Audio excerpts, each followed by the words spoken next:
Ladies and gentlemen, members of the press, registered Green Party members, all supporters red, white, or blue, and great citizens of the City of Syracuse, I stand before you here today as candidate for 2nd District Common Council, and after campaigning daily for over 4 weeks already, I'll tell you that we have a lot of work ahead of us.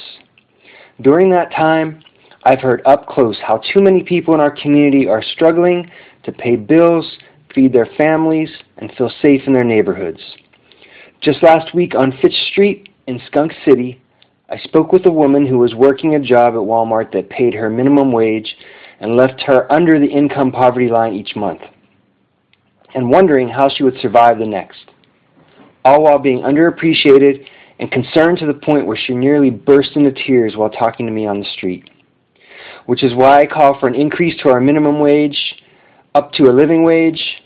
I support the 15 Now initiative and an increase in jobs through local hiring requirements.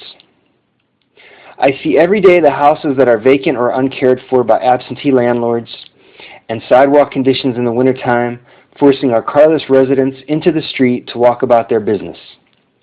Just this February, I was able to bring the media out with the West Side Residents Coalition on one of our weekly West Side Walks volunteer snow shoveling brigades as we opened up bus stop corners and cleared walks in front of vacant houses.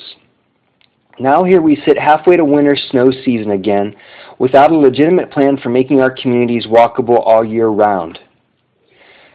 Which is why I call for a special community task force to work directly with community members in neighborhood forums to implement answers to the problems outside each of our homes.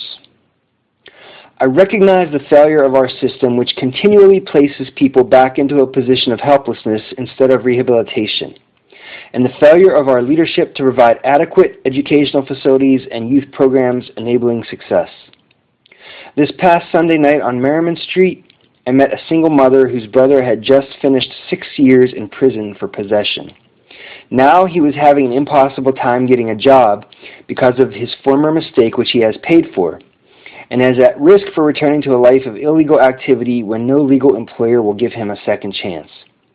Which is why I support policies such as Ban the Box to give offenders a better second chance, and initiatives to interact with all people in need where they are located on the streets and in the parks.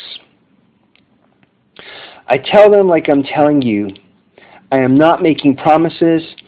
I am here to take my social justice experience, my food sovereignty experience, my community finance experience, and my cooperative living experience, and the skills I have in those areas with me to city government and to bring to fruition a reality of Syracuse that offers dignity for all of us.